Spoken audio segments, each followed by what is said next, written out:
Hi everyone, it's Safrina from Feng Shui and Prosper.com. Once again, I am in here. Hi Elena, hi Mitch.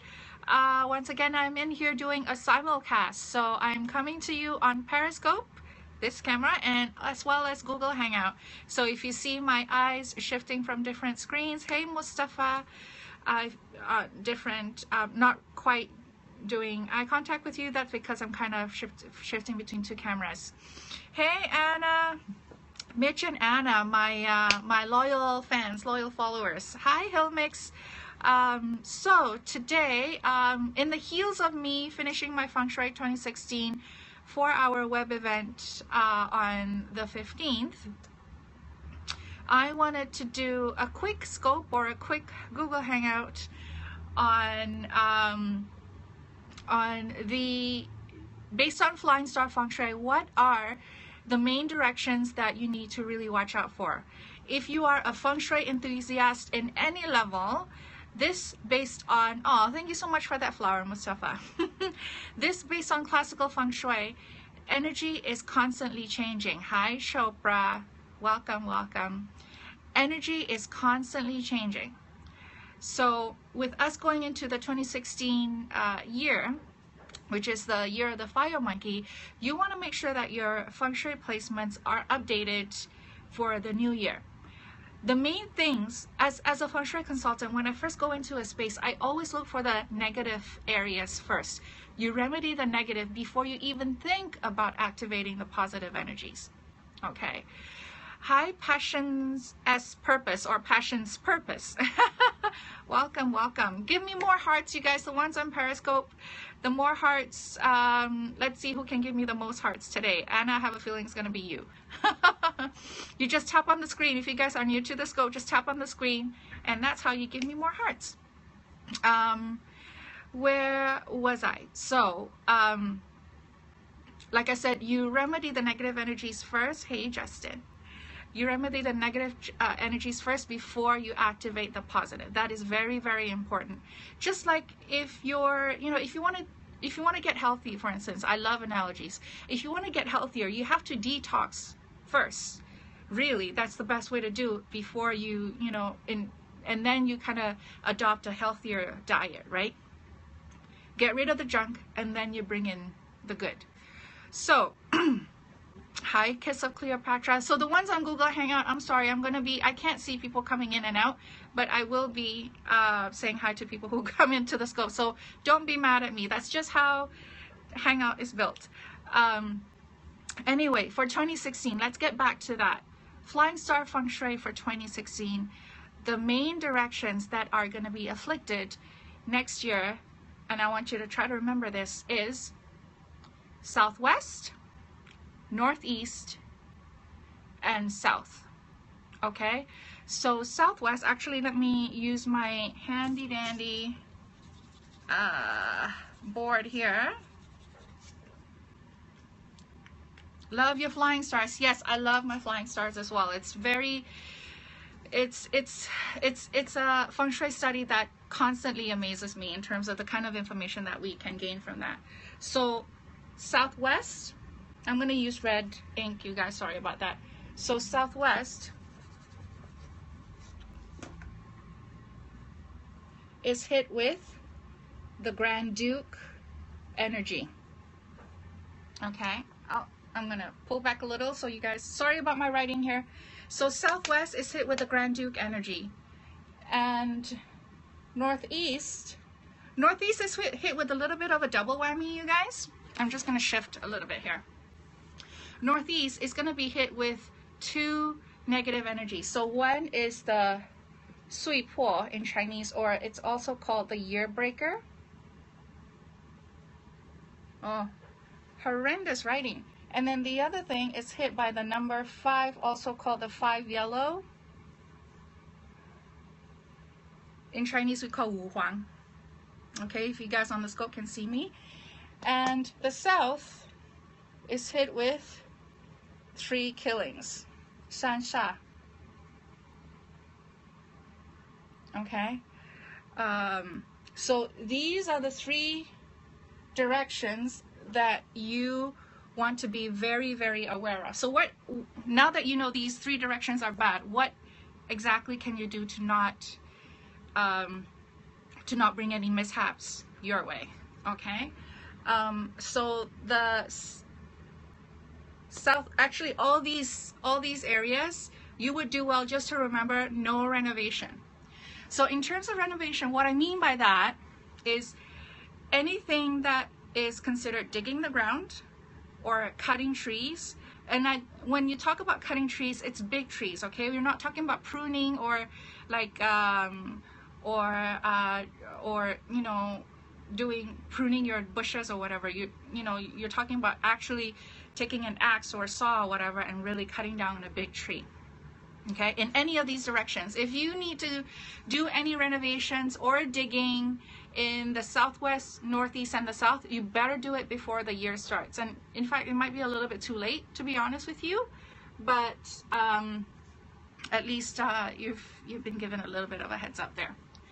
Okay, and then I think someone was asking how tigers can protect themselves, because the tigers and the ox, their astrological astrological palace, which is in the northeast, they are also the ones hit with year breaker as well as the 5 yellow killings. I know in fast food feng shui they say that you can carry what's called a 5-element pagoda keychain. You can try doing that, but for me, you don't need anything that's specifically 5-element pagoda. You can just wear more metal on you. Now, mind you, in my personal experience, in my clients' experience as well, in terms of wearing more metal to remedy the 5 yellow, you don't want to be wearing anything that's valuable, okay? Silver, gold, any kind of metal jewelry. Hi, Rob, welcome. Any kind of jewelry that you want to use to remedy on your personal body, make it cheap, okay? Because it is likely to break, to be honest with you. What it does is, what I've seen is it takes a hit on your behalf from the 5 yellow. So instead of the 5 yellow hitting you, it hits the jewelry and thus it breaks. I have a client, initially he didn't believe me. He wore an expensive metal watch. I forgot what it was made of, what metal it was made of, but it kept breaking. So he switched it to, and he had to keep, like, you know, he couldn't fix it because it was metal, right? So he went to a cheaper watch. So so that's one way to do it. But definitely no renovation, no knocking, no hammering, no sawing, anything that is loud activity, no taking off tiles, whatever. If you need to do it, see if you can wait until 2016 is done. Because seriously, I have seen where losses, challenges, ill health happen as a result of this. So prevention is better than cure, you guys. And hopefully if you're still on the scope, that means that you are at least open to the idea that there is truth to feng shui. So don't play around with this. Southwest, northeast, and the south. Those are the ones that you need to be very wary of. But really, as long as you don't do any renovation, you don't move any earth, drilling curtains, Anna, drilling for curtains, it is allowed activity. So I wouldn't do it. If you need to do it now. Even before, you know, preferably before January, because the Chinese New Year officially starts in February, but really, guys, 2016 energy is already starting to take over. Okay, so I'm gonna keep this one short unless you guys have the ones on the scope, unless you have any other questions with regards to the negative energies. And another thing about the Grand Duke is try not to sit facing the Grand Duke. Okay, Passion's Purpose. Could you use a grandfather wind chime if people need to remodel? We actually use the wind chime to activate good energy. Not so much in terms of deflecting the energy. So you can use an all metal 6-rod wind chime between your, I guess if you're doing the renovation indoors, then you do it where the reno space is being done. If you're doing the digging or whatever outside of the house, then you put the wind chime between the the work site and your house. Okay, but the pendulum or the grandfather clock, we don't use it as a remedy. It's more as an activator. Okay, great question though, Passion's Purpose. I think if this is your first time seeing me on a scope, please let me know that you're new. And more hearts, please. And so this is all I wanted to cover on today's scope, you guys, because I was kind of wondering what would be the ones. Kiss of Cleopatra. Can we use already used wind chimes? You can definitely do that. What I do like to do though, especially if this is a wind chime that you've used for a few years, is to cleanse it before you use it for the new year. So what I normally do is I just stick it into a bag of sea salt, like no water or whatever, just plain sea salt in like a Ziploc bag, and I just put whatever that I want to cleanse in there. I put, like for classical feng shui, we actually don't use a lot of quote unquote feng shui cures, but wind chime is one of the things that I do use, and I, you know, and other things like, again, not so much of a feng shui placement, but I believe in crystals as well. Everything holds energy, really.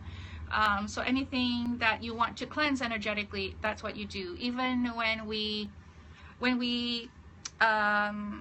clean house, when we're wiping down the furniture or whatever, in a pail of water, my husband and I would just put a pinch of sea salt in there just to kind of cleanse it of, you know, whatever stale, old, negative energy that's there. So any other questions, you guys, with regards to negative energies? And you know, if I am new to you, feel free to check me out. I am on fengshuiandprosper.com, or follow me on Periscope, so that you get notification of the next time I'm on Scope, as well as Google Hangout. I'm on Google Hangout as well at the moment. So let me know what kind of topics you'd like me to scope about or do a hangout on, and I'll definitely try to cover as many topics as I can. And if you guys like these feng shui tidbits that you're getting from me, and you either are open to going a little bit deeper in your feng shui practice, or you want to learn more about how to do classical feng shui, meaning the way feng shui was meant to be practiced, the way it was practiced in the olden times, not the what I call the fast food feng shui that is unfortunately so prevalent in the media right now. A lot of the stuff that you're reading on the books and online, guys, I hate to break it to you, those are fast food feng shui. Okay, talking about the new year. Oh yeah, so we're both of the same ministry, and yay for you to be on the classical feng shui boat. So for those of you guys who are not experts like Passion's Purpose, and you're wanting to take your feng shui studies a little bit further, I am opening up a 12-week online program called Boost Your Wealth Chi. And this is a 12-week program where we go through how to properly activate for money for your home. Okay, so it's specifically to do financial activation at home. And apart from the classical feng shui side of things, the other portion of the 12-week program is law of attraction, where we do what I call inner feng shui. So in the group, we do meditations and visualizations, and obviously proper classical activations where feng shui is concerned. And we have a lot of fun, and my program members come back with a lot of aha moments, a lot of energies being shifted internally and externally. And I would like to invite you to my second program, my second group, which is, oh, thank you for sharing Passion's Purpose. Thank you. We are actually kicking off this Sunday. So if you would like to check it out, I'll write down, it's Wealth Chi.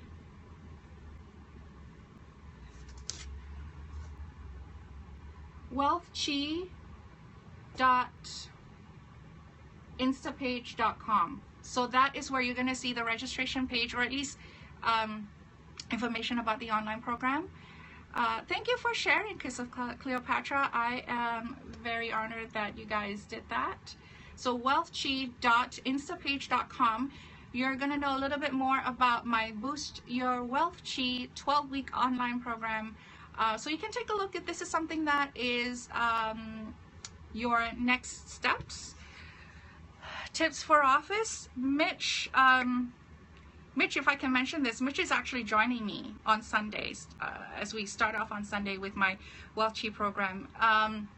Tips for the office. Mitch, once we start the program, you're going to know that if you want powerful activations, that we do need a little bit more information before we actually do the Feng Shui placement. So just like for the home, for the office, you need to know what period you're in, what facing is your office building, and then what is the energy for each of the rooms. So tips for the office, if you want a very general tip, I would just say, especially for the new year, you might want to do a new year spring, like not a spring cleaning. Well, I guess it is kind of spring cleaning. Clean up your offices and make sure that whatever that's broken or old or whatever, you get rid of those. At least you can get the energy moving a little bit, you know, a little bit better, a little bit smoother. Other tips, really, I would need to know a little bit more before I tell you what to place, what direction to face. At the very least, now that you've watched the scope, Mitch, at the very least you know not to sit facing northeast and southwest. I wonder if I mentioned northeast. I probably didn't, because northeast has the 5 yellow. It's not a good idea to be facing the northeast as well.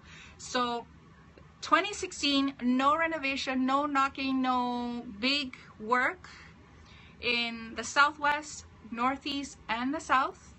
And whether you're sitting working in your home office or working at an outside office or whatever, having a meeting, whatever, do not face southwest or northeast as well. Okay, so those are very general advice that is true for everyone. And Mitch, if you want to know, you're going to learn, Mitch, on the 12-week program that there's definitely a lot other things to be taken into consideration for powerful activations. So thank you so much for your time, you guys, and thank you so much for the hearts as well as the shares. I appreciate that. If you have not yet followed me on Google Plus or Periscope or Twitter, please do that so that we can keep reconnecting the next time I do a simulcast. So thanks again, everyone, and have a great week ahead.